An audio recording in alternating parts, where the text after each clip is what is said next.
This is Vincent Crowley, and you're listening to Pure Metal of Gods. Hey, what's going on? This is Valix from Black Pestilence, and you're listening to Pure Metal of Gods magazine. Hey, this is Mike from Nocturnus AD, and you're listening to Pure Metal Gods. Hi there, this is Anna from Imaginator Band, and you're watching Pure Metal of Gods magazine on YouTube.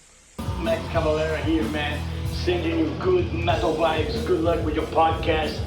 Good company. Keep it metal. Keep supporting the metal world, the whole universe of metal. This is Sasha and Andre from Major Moments. You're watching Pure Metal of Gods on YouTube. Rock on! Hello, my name is Tommy Manninen and this is Get Open! And you are listening and watching Pure Metal of Gods magazine on YouTube. Let's rock! Hi guys, this is Dennis Prophecy, and you're listening to your Pure Metal of Gods on yeah! Fuck yeah! This is Matt Miller, and this is Jordan Kelso, and you're watching Pure Metal of the Gods magazine on YouTube. Hey, this is Jeff Becerra for that, and you're watching Pure Metal of the Gods. Stay blessed, stay possessed.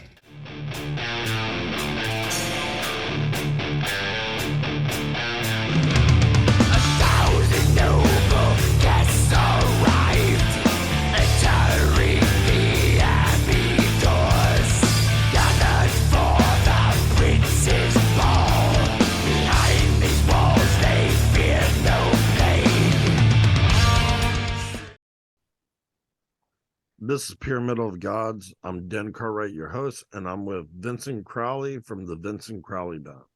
How are you, Vincent? I'm doing good. How are you doing today? Doing pretty good. Early in the morning. You got me up very early. Yeah, my schedule has totally flip-flopped in the last couple years, and I used to be like the one up all night, and jobs change, and I had to change my schedule around. I can imagine. I know how that goes sometimes. Vincent, I was hearing I was watching your YouTube channel, and it gave me a lot of knowledge on some of the stuff that you did in your past. I mean, especially going into your dungeon room where you create all your lyrical and music, you know. Mm-hmm. That one song that was on that video for the dungeon, yeah, that was a great song, man. Oh, thanks. That's actually on the American release on Hellhammer Records. That was one of the bonus tracks on that. That was called "Awakening the Four Horsemen," and that actually was going to be an Acheron song, but we just kind of rewrote it a little bit and changed it up, and when I decided to do the Vincent Crowley Band, we end up using that for the bonus track. No, I mean, it's a great song. I was jamming to it like 3 or 4 times. I mean, it was like, when you hear a great song like that, you don't care about the video, what's on it, you just want to hear the music. Right. I was just like, wow, man, this dude still got what it takes to be a vocalist. I appreciate it, man. I try. Well, like, you already know that I'm a big fanatic of Acheron. You heard that from the interview with Mike Browning. Mm-hmm. And I remember back in the day when I first heard you guys, when you guys broke out, that you would never be under a label. I don't know if that rumor was true at the time, but What do you mean, a label? Like a record label or Yeah, just like that, a record label. We went through so many record labels. I've had so many past bad experiences and some good, but it was very rare that an Acheron song made it past 2 releases on a record label. Yeah, I mean, when I heard you guys, and Well, my favorite album is the one with Out of Body. It just that song just stuck out to me all the time. But that was Those Who Have Risen, and actually Full Moon Productions from Florida put that out. yeah, it was a great track, and the album itself. I mean, between me and my ex, it was just like constantly playing in the car or in the house. We just couldn't get enough of it. And that's when I fell in love with ACHERON. I noticed that you jammed out with Incantation, a few other groups. Nocturnus is, I mean, you've had this career just keep on going. Can we talk a little bit about your past? Yeah, I mean, I've been lucky to work with a lot of great people. Got to work with some great bands. Yeah, I would have never have thought from the first time I strapped the guitar on that it would have gotten to this. But yeah, I've had some really great experiences. Yeah, speaking of that, when you're like trading your music, like what type of mentality are you in? Or, like, what are you watching at the time, to kind of get your creative flow going? It's real weird because I'm not that type of person that goes, okay, today it's time to write a song, and I go down and write. I mean, there's been times that I've gone months without even touching, my guitar or bass or even writing lyrics.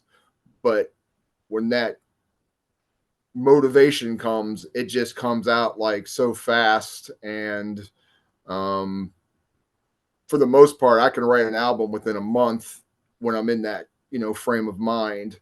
And I always, when I'm in that frame of mind, I don't hesitate to try to get as much writing down as possible. And I've been like that for a long time now.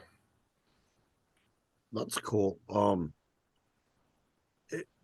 When you're in the studio and like with your bandmates and new ideas, with producers and all that, do you let them kind of like steer you in the direction of trying to try doing this differently on the vocals or on the guitar, or do you guys kind of like hash it all out in the practice? It mostly comes probably in the studio. The ideas come in practice. It's funny because in ACHERON, I pretty much had kind of the idea of what I wanted for the albums and stuff. So I had the structure already in place, but I always like tried to welcome other, inputs about, ideas and stuff like that. Unfortunately, a lot of people I think I played with back in the day, they felt, because I've been through so many members with ACHERON, that I think some people just felt like hired guns, which in a lot of cases they weren't. They were part of the band, but they just felt that so many people had been playing in the band that they had to just kind of do what I said. But luckily throughout the years I had some people that did open up and give their ideas. And it's funny because the Vincent Crowley band now, it's under my name, but we definitely at practice in the studio, we all saying is, as even though this band's under my name, it's more of a band effort than ACHERON was. And we use the same studio engineer, Joe Veers, and he's like our, extra member, unofficial member. And he helps, steer ideas and, work different thoughts. And it's been really great. I mean, this part of my career is probably the favorite out of all the years because I'm doing exactly what I want, and I'm getting input and trying different things, and it's working out really good. Speaking of producers, I know I believe you worked with Scott Burns back in the day. Yeah, Scott did our first album, Right to the Black Mass, and it's funny, we got signed to Turbo Music from Germany, and we had recorded the Rites of the Black Mass demo, which basically was the whole album, just in smaller studio. And they said they wanted us to do it at Morrisound. Well, they were also being cheap, and they didn't want us to re-record the drums. They wanted, just do the guitar, bass, and vocals. So we took it there, and they wanted Scott Burns to, engineer and produce. And Scott had a lot to work with, and he polished that up really good. Not where it sounded like super polished, but he fixed the things that needed to be fixed. He definitely gave that album a special sound that we needed at that time, and he was a great guy to work with. Yeah, I heard that from a lot of musicians. I think Scott Burns, not going off topic, but I think he was his rapid rise in the music industry as a producer led to him leaving it because everyone wanted to work with the guy. I mean, you're lucky to work with him, I think. Oh, absolutely. And he got a bad rap because he put out so many good albums. A lot of bands that were up and coming, they wanted to sound like those bands because they were influences. And when I think it just started to have a lot of similar sounds and stuff, that's when he started to get all the negative press about that. But Scott was a great engineer, great to work with. And luckily, because of that drum recording, we didn't get the typical Scott Burns production. So no one really, stuck us in the same categories as a lot of the bands that were kind of sounding alike. So we were lucky in that aspect. Yeah, ACHERON had a unique sound. When you did the guitar soloing, on Out of Body, because that's my favorite song that I keep on referring to. But you guys had your unique sound. Kind of on the soloing, though, I know that harmonizing sound for the guitar kind of reminded me of Chuck from Death, that kind of feel.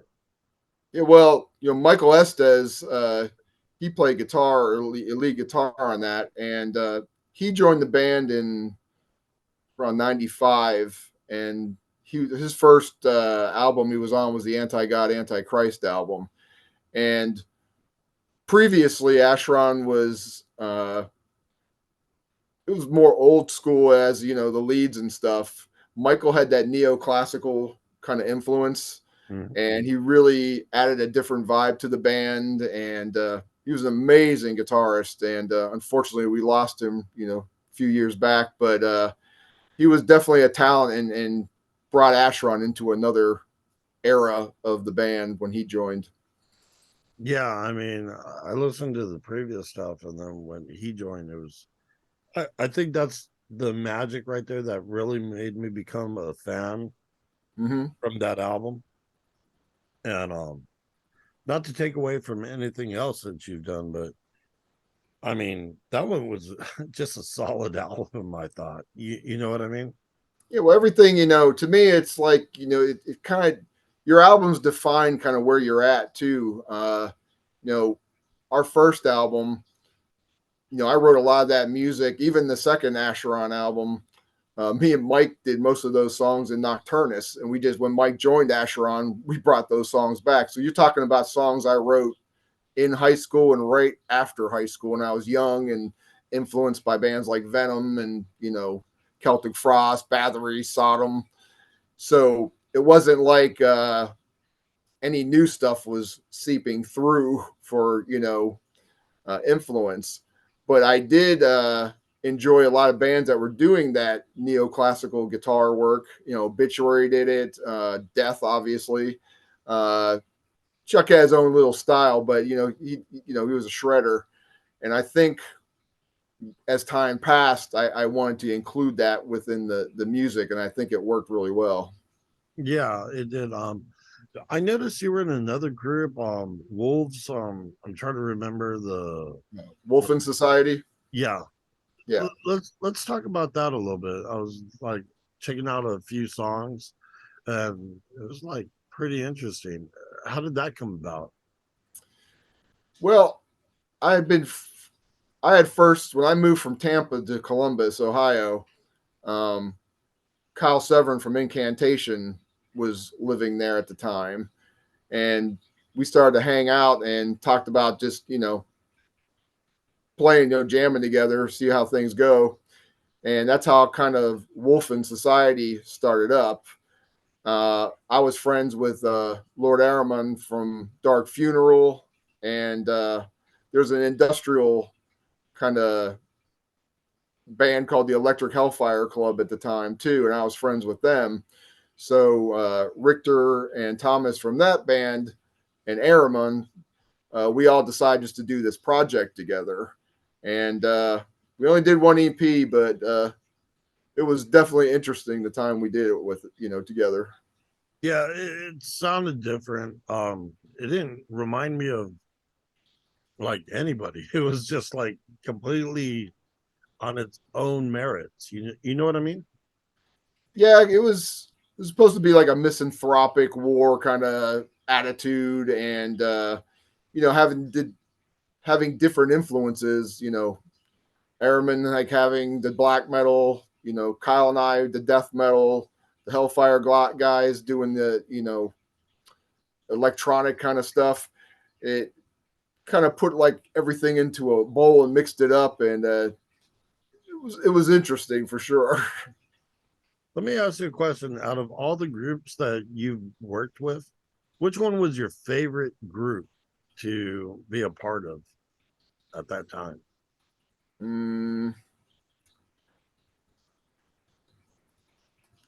I'm enjoying musically and everything what I'm doing now more than anything. But I mean, ACHERON, I had 30 years and that would probably be the one for sure, because the experiences I had within that band for recording and playing shows, and the musicians I got to work with. Not a lot of people could have done a lot of that stuff, and I'm kind of grateful I was able to do that. Yeah, ACHERON's a great band. You were, like you said earlier, you were in Nocturnus. How did you end up joining Nocturnus at the time? When Mike, I had known Mike, within the scene. When I first moved to Florida, I got introduced to Morbid Angel.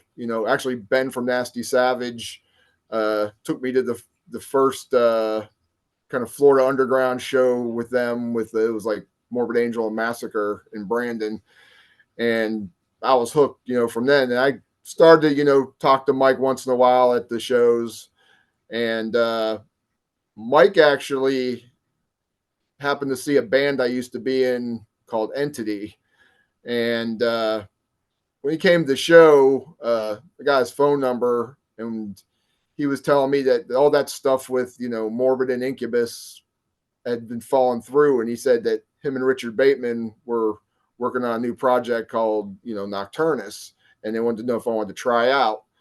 So I went over to Richard's house, and the vibe was there. Everything was I don't know, everything worked out really well, as in like us getting along and coming up with stuff.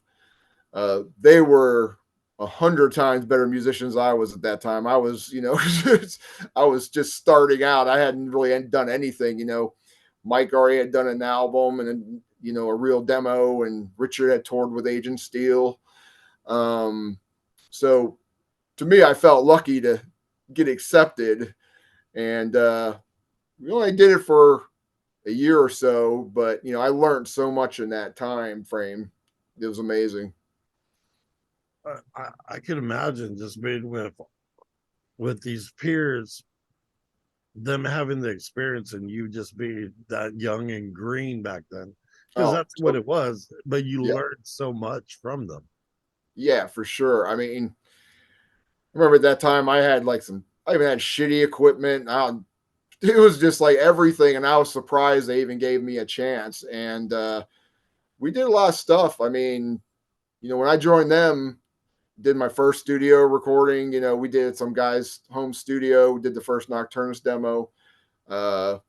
We got to play with, like Death and Ravage, pre-atheist and all sorts of killer band. I mean, we got to play with the Plasmatics. I would have never thought at that time I get to play with Wendy O. Williams, So it was a lot to take in. Those guys, like I said, they're seasoned professionals at the time. So it was just another day at the office. But for me, it was definitely a very cool experience. Let me ask you a question. You were just relying on talking about your past with shitty equipment. What would you say to the younger kids that are starting out in the band and they have the shitty equipment? I mean, for me, we all been there. We have all done it. I mean, what would you tell a kid, just straight up that comes up to you, hey man, I want to be just like you. I want to do this, but I don't got the great equipment to sound good like you. What would you tell them?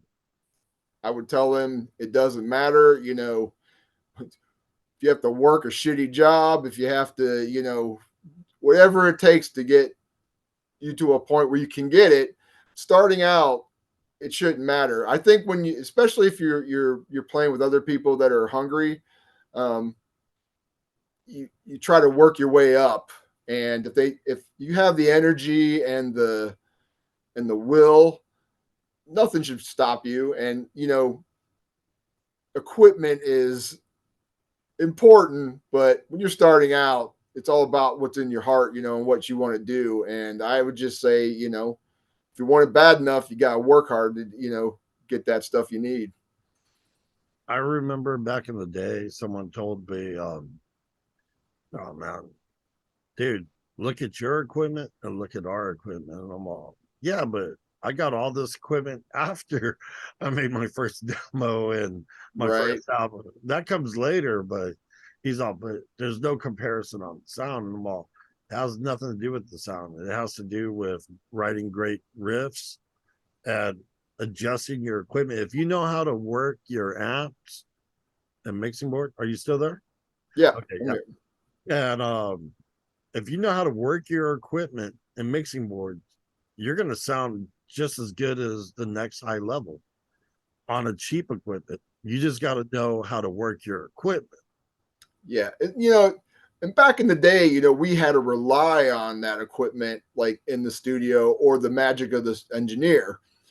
Now, I mean, you can pretty much plug direct into the, and go with, sound one or sound two. And, these people can actually, which I don't really like, but they can give you any sound you want, really, nowadays in the studio. Yeah, it's, I think that's what we lost, a lot of character from back in the day when we started out in the music industry, that each band had a unique style, a unique sound. When you hear an ACHERON album, you knew it was ACHERON. When you heard your vocals kick out, you knew right there, that's Vincent, just like I said earlier with Mike, on the previous interview, you had David Vincent join, but he imitated Mike's vocal style, and you would agree to that probably. Yeah, especially I wouldn't say he mimicked it with the other stuff, but he definitely mimicked it on the songs that Mike had previously played on. Exactly. I mean, totally, did that. And that was kind of weird, because it's really weird because I have a lot of respect for Mike as a musician and a friend. I've seen that guy in the metal scene just, trying to push himself in his music. And it's been a great seeing him do that and still doing that to this, kind of pisses me off that, Morbid Angel consider Abominations of Desolations a demo. We all know that was an album, and that was a magical album. That was an amazing album. And believe me, I love Morbid Angel after that too, but you got to give the devil his due too. It's that that was an important part of Morbid Angel, and Mike definitely influenced. That was an important piece in the whole genre. Absolutely. Absolutely. Yeah, Mike deserves a lot of credit on that. I mean, because when you hear those old songs, and for a lot of the fans that don't know, pre-Morbid Angel, before David Vincent and Pete Sandoval, you got to hear the stuff that we heard back then. It was like, it's a masterpiece in my eyes. Yeah, well, it's funny what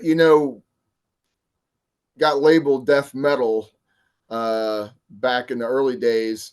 If you would listen to a lot of these bands today, these kids wouldn't even think of that being death metal. Because the vocals have gotten a lot deeper and more brutal.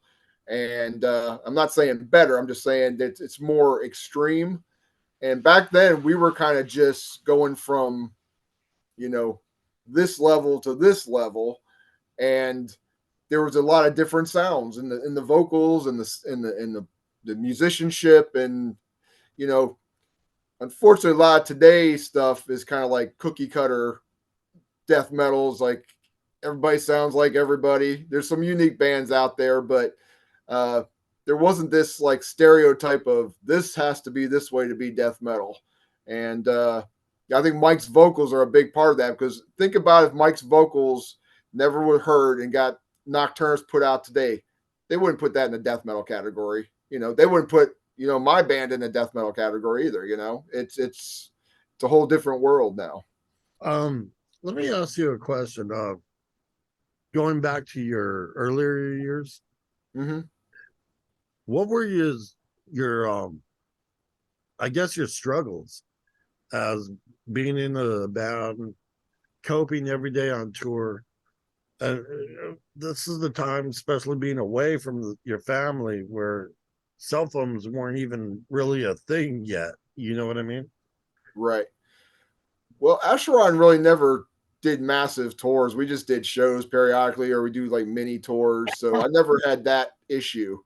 Actually, talking about Mike, Mike told me about the first Nocturnus tour that I guess it went well, but they kind of got screwed with some money, and they came back broke because of that.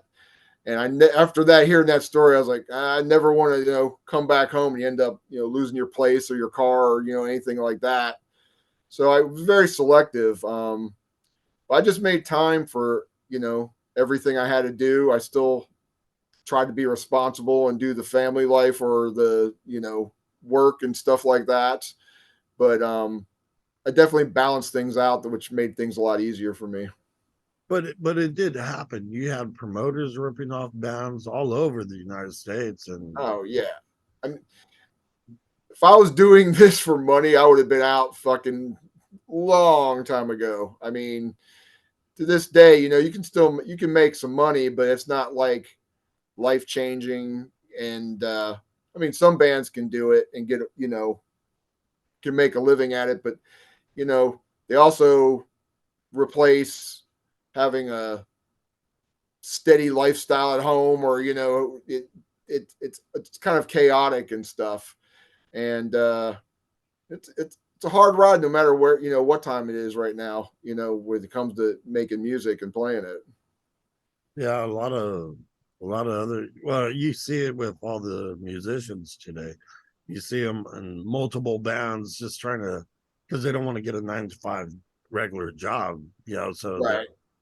But it's like crazy. I mean, they're out there. I mean, me and you probably got a normal job right now, so support your family. I've had a normal job for years. I've always done both. I think a lot of people don't understand too, which I give props to those bands that are touring all the time, and they can make a living off of it. But you have to think too.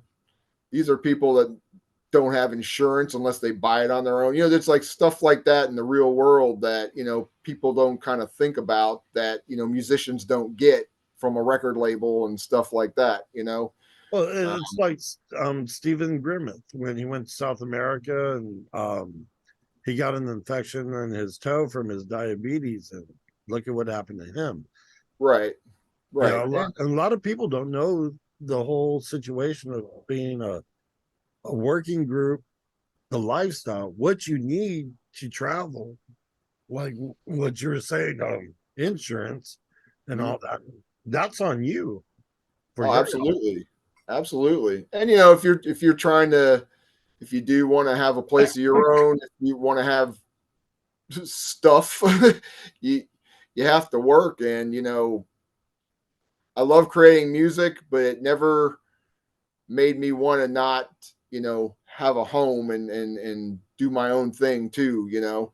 So I think I've balanced stuff out pretty good. And you know, I'm, you know, when we actually did that the band Infidel Reich, one of the pen names descriptions we put was working class death metal, because you know, a lot of us have done bands in the past, and it's like, but we still work jobs and we still do all the shit that needs to be done. And it's not like we're rock stars. And, you know, just because you might be known by some people doesn't make you like, you know, like Motley Crue or something like that. It's like, you know, we're metal fans that like to make metal music. And, but we're also like everybody else, you know. I mean, you can play in front of a full sold out crowd, or you can play in front of literally 5 to 10 people. And we have all done it. Yeah. And it's like, it's a hard thing to do. And when you're trying to sell merchandise or trying to keep the expenses low with the, you know, funds you make from the merchandise, 2 shirts a night ain't going to do it. You know, it's just a reality. You know, speaking of that, physical, I mean, it's kind of gone. You know, if you have dedicated fans, they're buying, you know, vinyl and cassette and some CDs. But I mean, how does the industry has completely changed? I did an interview with the guys from over there in Finland, EarthBlood. And they stated like this: they're all, you know, people don't understand. You don't make money off of streams. And it's true. Nope. And I mean, how do you get by? Just, I mean, you need like 1 million streams just to get like even maybe about $500, $600, $700. And that's still being divided between everybody. So how does that work? Well, streaming, I just think is kind of like promoting the album, you know, or the extra. If say you sell the album and they get the streaming for free or whatever. Yeah, money like that's not being made unless you're a super big band and you're selling, you know, tons of copies or just have a following that downloads. Yeah, it's hard because even like social media, you know, I tried all the social media. I just went, you know, kind of came back to just doing some Facebook stuff, which is pretty much worthless nowadays because, you know, I always talk to people. I'm like, you remember when you could sell merchandise on Facebook and you got out to your friends? Now, every time you post something that has to do with selling, you get 1 like and no one responds to it. And it's calculated because now they want you to pay for that stuff. And it's not free. It doesn't promote. You still have to spend money to get it to your fans, and it's hard. And that's really even though YouTube has issues for sure, that's why I do the Vincent Crowley music now. And instead of dealing with Facebook to the limited amount of people that are able to access what I'm putting out, it's like, okay, I have a channel now. I'll answer your questions. I'll put up some stuff I have for sale. You know, I try to interact with that now because all this social media shit, you know, Twitter's stupid, you know, Instagram, I don't get, you know, it's just, you know, I miss the old days. I'm an old fart. What can I say? You know what? I'm right there with you. I mean, I'm over here like, you know, a lot of people are like, well, man, you were in the music industry. And I'm all, yeah, but, you know, being on YouTube, being on Facebook, Instagram, it's a lot of hard work, man. Even if you have a big name, it still takes you forever just to get it to grow. And yeah, that's just how it is. Yeah, it's not. It's like I say, it used to be kind of interesting because you could talk to people that yet that you're in contact. I actually started just to deal with musicians I knew and promoters, and I got to know some people and fans, and that was cool. But then it's like they put you in categories now. They limit who you have access to, and it's just a manipulation. And I hate it. I hate that I even do it, but I guess you have to do what you got to do at times. Believe it or not, I preferred MySpace back then over Facebook and all that. Yeah, because it promoted music. It was stuff that, you shared music. It was oriented for that, and this is just for, you're a brainwashed drone here, do this, and you can only see this. And I just fucking hate it. Let me ask you a question. Since you started the Vincent Crowley band, how easier has it been? Because let's be honest, your name is well known in the industry, but still, how hard is it for you coming out, starting your own band, not ACHERON, just Vincent Crowley, and going on social media and building it? Some people might think that, oh, that's easy. He already had a name or whatever and, had a following. When I started this, I knew it wasn't going to be a walk in the park. This was, in fact, it was kind of very motivating because I knew I was going to have to do the work again. Because I don't care who you are, if you have a name or not, you start off, especially I use my name for the band name. I don't know too many, death metal people that have done that, but it's, for the most part, a lot of people are like, whatever, what the hell's this shit? So you have to get out there again. You have to kind of prove yourself. You have to show them that, hey, I have something worth checking out, and it's been work, and it's been, it's a pain in the ass sometimes, but it's fun too, because you don't take things for granted, like I told people before, ACHERON, if I did ACHERON right now, I already know several labels that would pick it up without even hearing it. And is that good? Well, I don't think so, just because you have a name and someone wants to sign you just because of that. But now I have to prove myself. Our first album, the first Vincent Crowley album, Beyond ACHERON, me and the guitarist and I self-financed that, and we had to play it for labels and try to see if they would license it. It was not handed to us at all. We invested a lot of time, a lot of money, and we just lucked out and got some, labels that were interested and willing to put it out. And from there, now we're signed to HAMMERHEART Records, and we got a regular budget, and things are going good. But that doesn't mean the album's going to sell. So yeah, it's going to take work, and I don't mind doing it. Yeah, I think a lot of kids starting out, they don't realize, even for us veterans out here, it still takes the time, the effort, because you're not selling ACHERON, you're selling Vincent Crowley. Right.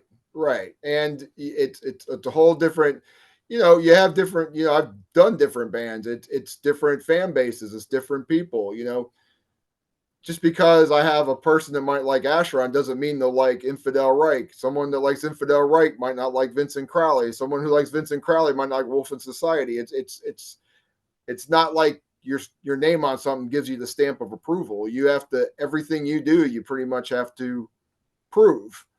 And that's why, I put ACHERON to rest, because what I was interested in doing now didn't align with what ACHERON was created for, what it symbolized.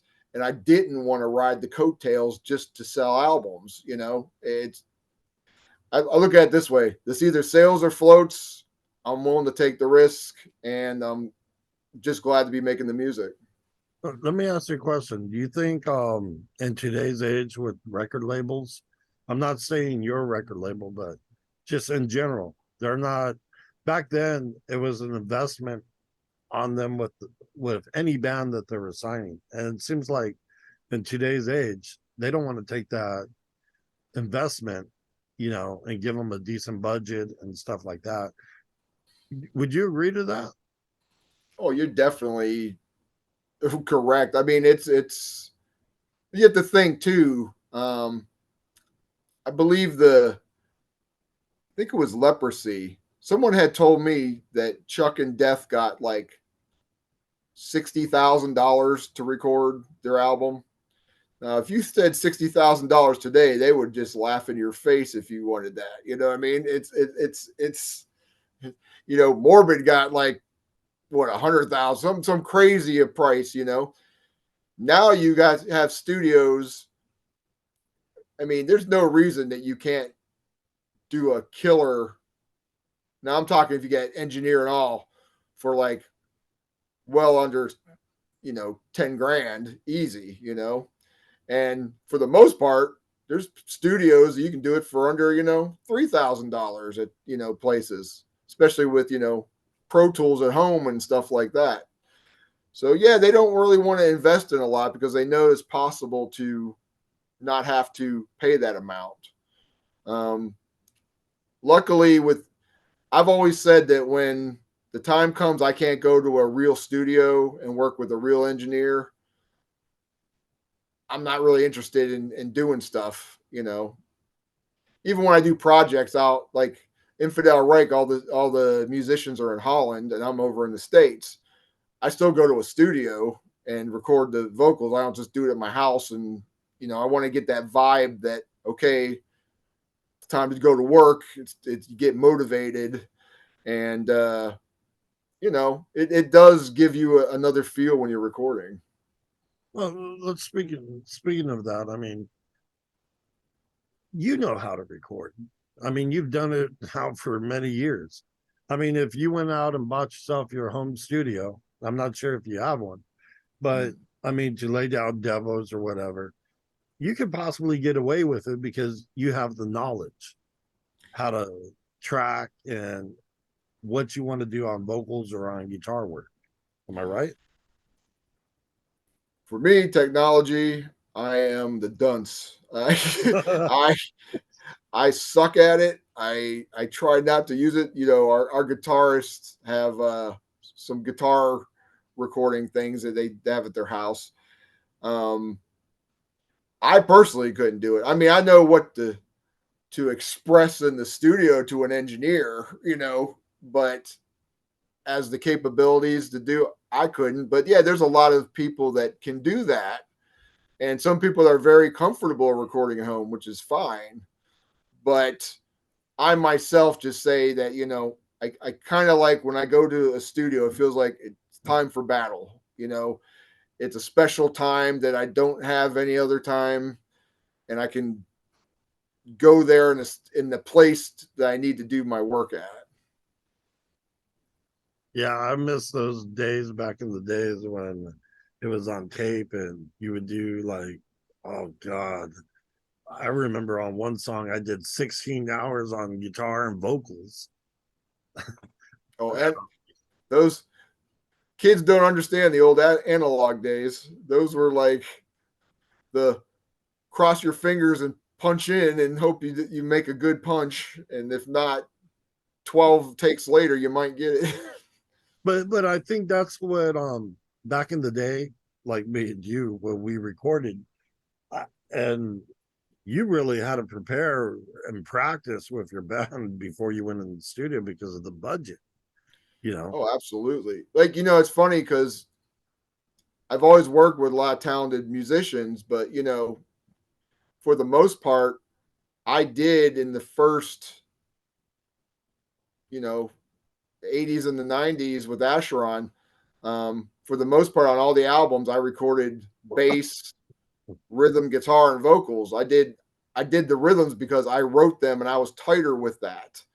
And it wasn't that the guitar players couldn't play it, but you had to be precise in the studio. And since I was a songwriter, that had to go me laying down those tracks. So it's a different world now. I mean, there's a lot of, let's loop this that we got right the first time. We can loop it, 3 more times in the song. We don't have to go back and record. It used to be you need to play that whole song the whole way through. Yeah. How many times back in the day did you record with click track live in the studio on analog? It didn't happen. Never. And it's funny now though, because you kind of have to roll with the punches and see what technology has to do. It can definitely save you money these days. And when you do record to a click track, if say somebody is out of town or what have you, all they have to do is play to that click track and you're right on target. You don't have to mess around with stuff. So there's pros and cons to nowadays. Let's be honest, playing with click track, you kind of lose an element of, the personality that's coming out on the song from playing by feel, like how we did back in the day. Would you agree? A little bit. I mean, I think you notice that live when a band plays now. If you're recording to a click track, the weird magical moments can happen more on stage now, because you're not going to be as precise or as specific. I mean, I remember in ACHERON days, we always sped up songs or, it just happened when you did it live. Nowadays with a lot of the amounts of, the different tracks we put on songs and stuff, we have to do it to a click track just because, we add a little bit of keyboards here and there and the solos and harmonies and stuff. So they have to be pretty precise. But I think the band in general doesn't have too much of a problem to playing with the click because we luckily have a really good drummer that's pretty precise already. So it doesn't really change much on that. Let's talk about your new lineup.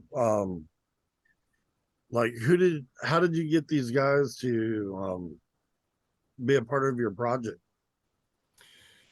Well, when Art Taylor, who plays guitar in Vincent Crowley, he was in ACHERON previously, and he actually played on the last ACHERON album, Cultus Hasis. And we were already writing music together during ACHERON's final days, but we didn't feel like it fit what ACHERON should be putting out, So we kind of put that in the files in the back burner. And when ACHERON came to an end, we continued playing around, with riffs and stuff. And we wanted to get something together. And we happened to play a show in Texas called Destroying Texas Fest. And they wanted to do an ACHERON set. Was that in Houston or in Dallas? That was in Houston. Okay. And they wanted us to do ACHERON, but I said, ACHERON's done. I don't want to do any more shows and blah, blah, blah. So I said, I'll do it under my name and I'll get, some people to play with me. That's where we got the logo and stuff. That wasn't supposed to go beyond there. When I got back, Art and I started working on the music again. And we're like, we just need to record these in the studios while we can. If it comes out, it comes out. If it doesn't, it doesn't. So a friend of ours was in a band called Church from Columbus, and he had a drummer named Ryan Arter. And he goes, I think my drummer would help you out. And we met him, and Ryan gelled well with us. We learned the music, went in the studio and recorded it, and came out killer. Ryan ended up joining the band full time. And during that time, we were negotiating a U.S. release for the debut Vincent Crowley album, Beyond ACHERON, with Hellhammer Records from the States. They said, well, if we're going to do it here, I want some bonus tracks. So they put us in the studio. And when I talked to Art, we had a mutual friend named Eric Stewart that played guitar, and he was supposed to play in ACHERON too, but some stuff happened and it didn't happen. And he ended up joining the team. We recorded the bonus tracks, and the album came out in the States. In the studio, myself and Art were doing the bass work, but I didn't want to play bass anymore because I like to write music. I've had my fill with dealing with instruments on, tour and stage. I'm like, the less bullshit I need to deal with, the better. And I wanted to focus more just on my vocals and how I, presented them. So we hired a bass player named Tim Wilson. Everything worked out well. And to this day, we just recorded the new album, Anthology of Horror. Same lineup.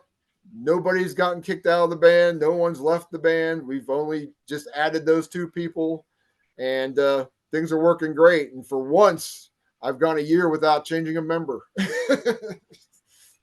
Well, that's always good. I always hated looking for new musicians just to be a part of the band. Let me ask you a question. What's the most craziest show that stayed lingering in your head till this day when someone asks you, what's the most craziest place that you ever played and what happened?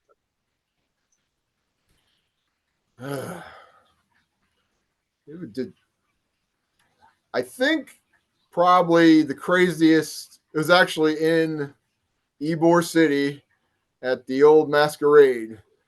And we opened up for Obituary, and I think that was 92 or 93.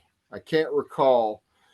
But our whole stage was, we did the Black Mass live. So we had, a girl on the altar. We had all the pentagrams. The Mike had this crazy 3 bass drum set that had 666 on each bass drum, and we were hanging mannequins dressed like nuns, and it was very interesting. I even had like a problem, like someone did something in the crowd, I ended up jumping out and slamming the dude and jumping back up on stage, and it was just like total chaos. And I think that would definitely be the most interesting of like bizarros that we've done. How important is it to stay fit, not do drugs, not get toasted every night nowadays, being on tour? Last 10 years, I changed my lifestyle tremendously. Before, I've always been in this,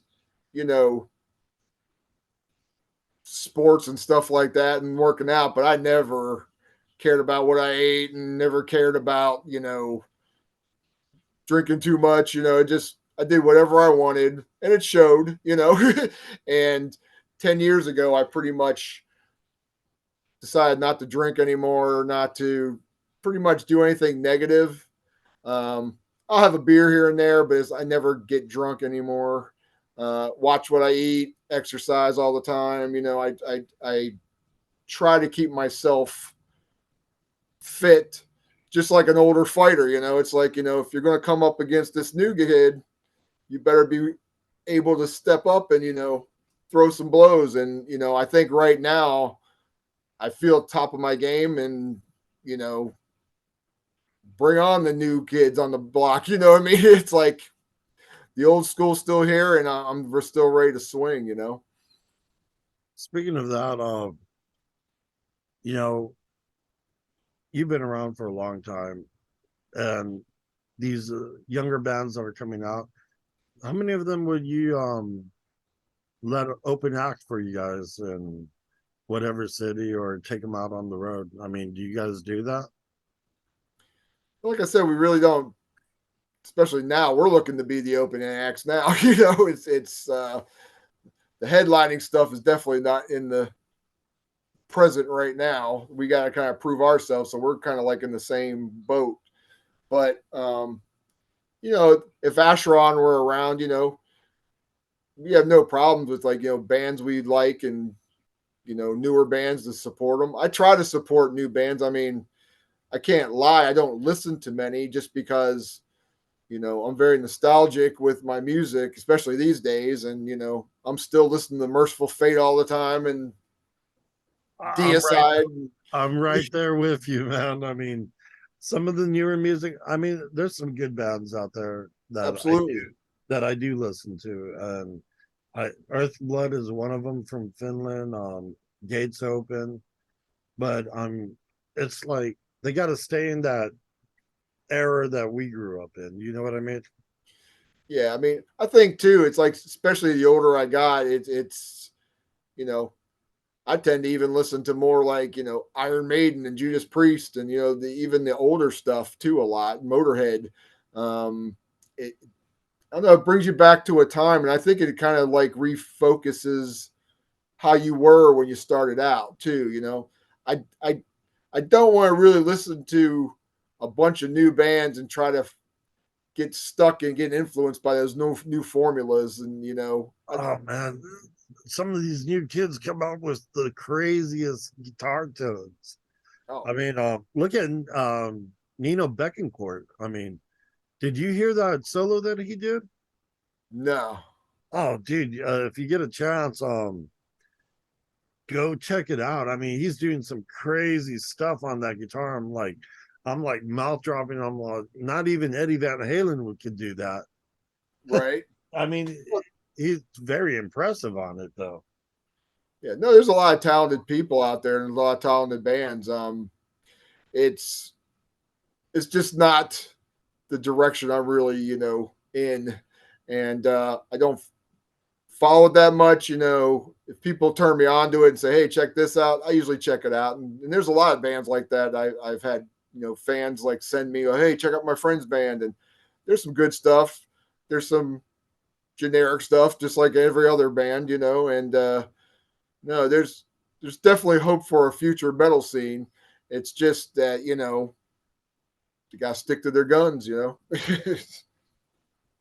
Let me ask you a question. When you're tracking in the studio, and you're hearing a part, how many tracks are you layering on your vocals sometimes? Well, I can layer up to 3. It's usually 2, 3's pushing it. 4 is if I really want to get some kind of like crazy sound. But, you know, 2 to 3. Like if it's a regular like vocal track, like if it's like a line, I usually don't layer them the whole way through. I just do one. But if I accentuate like if I have a high vocal that goes in, I'll keep a deep one underneath it. Or if I'm trying to make heavy but understandable more, I'll do a spoken thing underneath it. You know, I definitely play with the way more with my vocals now than I did before. It used because I did layer stuff up in ACHERON, but this is way more calculated now. Yeah, you can hear the difference on Vincent Crowley compared to ACHERON. I noticed that on that one track. I was like, wow, you know. When you're in the studio, are you doing verse by verse tracking, or are you just blurting out the whole verse, you know? Oh, what I like to do, and it's more of the flow and having enough breath to get the most kind of powerful attack. I'll do like if there's 4 lines, I'll do the first half of every line, and then I come back and do the second half of the lines, and that just feels a lot more strong and like less trying to gasp for a breath, you know. But it actually helps you because you're putting more power into your vocal work, your pronunciations. Right. And that was a big part of what why I didn't really want to play an instrument. I still like writing music for the band and helping in that, but I really wanted to focus on just the vocal attack and make sure you have some heavy parts, but you can understand, because I wrote stories. I want people to understand the stories when they're listening to the songs. So that was definitely very purposeful to do that, and especially vocal wise. It's funny, we've only done one live show so far, but without my bass, wow, the amount of air and the way you can do stuff vocally now is like so much better than when you're playing your bass and trying to do other stuff, because you just can focus on that. Yeah, I had that problem when I was touring and all that. It's like you're concentrating more on your instrument because you don't want to fuck up. Absolutely. A lot of people don't realize I give props to Mike. I mean, being on the drums and oh, no doubt. I mean, it's like, how the hell do you do that? And he's all, I just play. But right. But still, to have all that air coming in, and let's be honest, can you imagine you and me being a drummer and singing? I mean, I think I would die. Yeah, no, I mean that whole thing, even just concentration. I mean, there's so much more going on with the drums, and you're doing a lot of physical stuff. It's like going to the gym and you're just like singing the whole time. It's definitely impressive to be able to do that. Yeah, I give Mike, he's got talent, dude. He's got more talent than most people out there, and I give him props. Mike Browning's an excellent vocalist, drummer, and musician. Absolutely. I mean, you can't take it away from him. No, I agree 100%. I agree 100%. I mean, since you don't like labels, so how would you describe your music? Well, it's funny because, the new band is not Acheron. It's so, if people think it's going to be that style, there are some similar influences of Acheron, because I write a lot of the music and this new stuff too. But I've actually had this conversation with the label. They're like, man, what are we going to label you as? Because I can't figure out what style. And I said, don't label it death metal, because if someone listens to this and listens to like some of this new stuff, they're going to go, what the fuck are you calling this death metal for? Because it's not. It has my vocals, but it's very old school heavy metal, doom, thrash, black death influence. It's like all that stuff in a pot. Yeah, and extreme music. Yeah, it's not. I don't even really think it's too extreme, as in like I said. I think it's extreme is like just pounding or just super heavy. It's almost like if you listen to Candlemass or I don't know, like King Diamond, but had aggressive vocals. Because especially on this new album, there's a lot of that kind of structuring in it. So I like it because, back in the day, if this would have came out in the 90s, they would have called it death metal, like we talked about. Right. But now people are going to be like, this ain't death metal, which is fine because it's definitely influenced by a lot of stuff. Okay. I could go with that. And it doesn't matter what genre it is.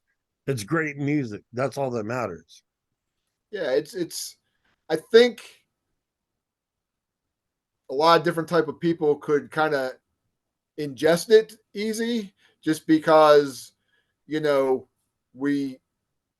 it's more of an old school kind of feel. It's not like blazing blast and crazy vocals and stuff, which is awesome, but it's like that's not the direction we wanted to go.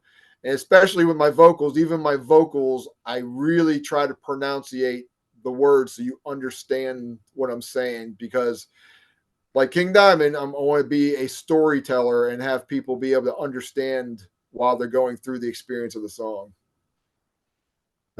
You know what? That's perfect. And Hell, I don't even know what to say after that. I mean, you said it right there perfectly. Yeah.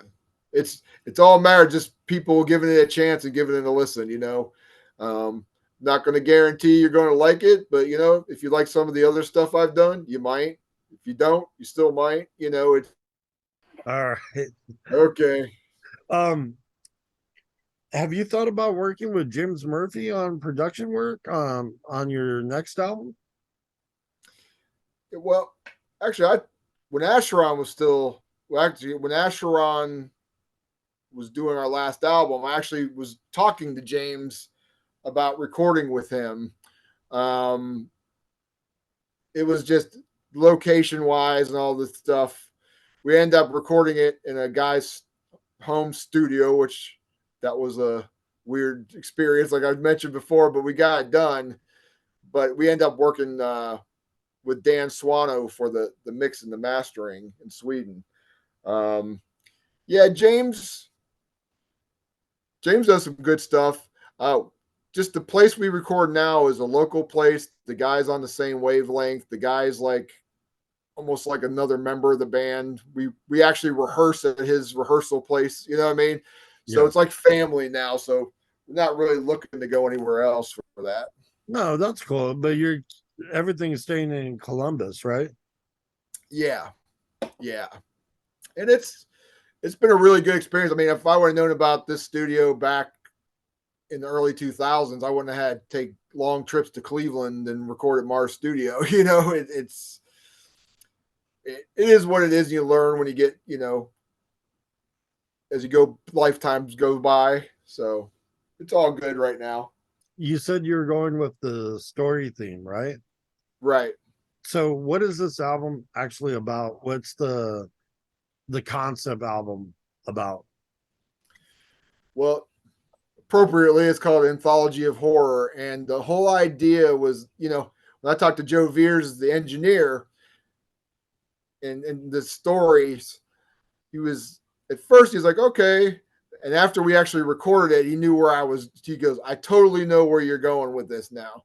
And the idea was, if you've ever seen those movies, or a good example is like Creepshow. It's not a concept album as the whole album is one story. It's almost like, the Crypt Keeper takes you to, or like Tales from the Crypt. Yeah. Yeah. Like everyone's a different story and it takes you to a different, journey. But it is that storytelling thing. Like we have one that's, a vampire topic. We have one that's about Cthulhu. We have one that's about werewolves. We have one that's about, voodoo. There's different themes, and it's just like the old Tales from the Crypts or fucking Creepshow type thing. No, that's cool. I mean, that right there, that puts it in a good category, I think. You know what I mean? Yeah, it's we're not reinventing the wheel by any means. Bands have done that throughout the years. We're just kind of trying to use the influences of bands that have done it in the past and kind of make our own way of doing it. And there's not too many bands. I think Nocturnus does the sci-fi conceptual stuff really well, and Nocturnus AD's continued that, and I really like that. And, we're going more obviously for the dark horror death kind of element, but again, it's something that we're really resonating to. Well, I mean, if you add vampire songs in there, werewolf songs, I mean, those are classics in the movies back then that we used to watch. So yeah, and it's I'm trying to make the stories not typical stories. It's like the werewolf story I wrote is about a place that once every blood moon, the villagers go do this ritual to become these werewolves to get rid of the elements that's ruining their village. People that are stealing, the criminals and stuff like that. It's like it's that way. The vampire one is like a different take. It's almost like Stargate meets Nosferatu. It's like the vampires actually come from an alien type planet, and they're the ones who gave the technology of the pyramids and stuff, and later controlled the humans, but the humans rebelled, and now they're trying to take back what was theirs. It's like not your typical stories, but you're using themes that are similar. No, I think that's cool because it just, I would have never thought of it myself, but it's cool though. So I can't wait to hear some of these songs on this new album. Absolutely. It'll be out in early 2024. So yeah, we look forward to it. And again, people ask, why didn't you do it under Acheron? Because this has nothing to do with Acheron. This, Acheron is very satanic and anti-Christian. And even when we did the Those Who Have Risen about the vampire type themes, it was an occultic vampire ideology. It wasn't like actual vampires, like movie vampires. So this is something I've always felt strong about. I've been a horror fan my whole life. Well, you can see it right there. Yeah. You're wearing it right there. Yeah. And it's something I needed to, now at this time in my career, I want to make sure, because let's face it, you ain't going to be on the planet forever. And I want to do stuff I've been wanting to do for years. And this is the time I want to do it, No, that's cool. I mean, now I can see where your label went, asking you that question. Now, how do we label this? Right. But right. I mean, because you're everywhere on this. I mean, from vampires to werewolves to Stargate to like, it's like, yeah, how would you label something like that? You can't label it. The only thing you can actually say, theatrical horror. Yeah, we have like a T-shirt. I tell everybody it's like we're a musical horror experience. That's what we are. It's, if you want to label it, it's that. It's horror metal, if anything. It's because even the writing of the music, the feel of the songs are linked to the lyrical content. Songs that I wrote, I had a specific feel for. And the songs that, our other guitarist Art did, when I heard them, boom, I have an idea. Hey, this kind of sounds like it would be like this. And should be the concept. And it's very instinctual. And I think that was important for our stuff. If you get a chance, when you're out there on tour or whatever, if you're coming to Texas, San Antonio, Houston, send me a text message and let me know. That way I can go up there. Absolutely. Hopefully we'll get to play that Destroying Texas Fest again sometime, because that's a really cool fest. We enjoyed playing that few years back, and I think they're still doing it. But I think you did it right when you did Beyond Acheron, because you're stating a statement right there that, hey, Acheron's in my past. Right. Yeah, I get why you did that title, So, yeah.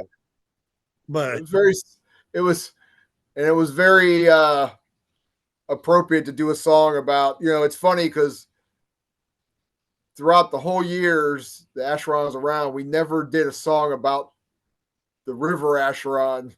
And the first song on Beyond Acheron is basically the journey, to the dark, the realm of death through Styx and Acheron. And kind of like a closing chapter, right? Yeah, exactly. No, I get it. I mean,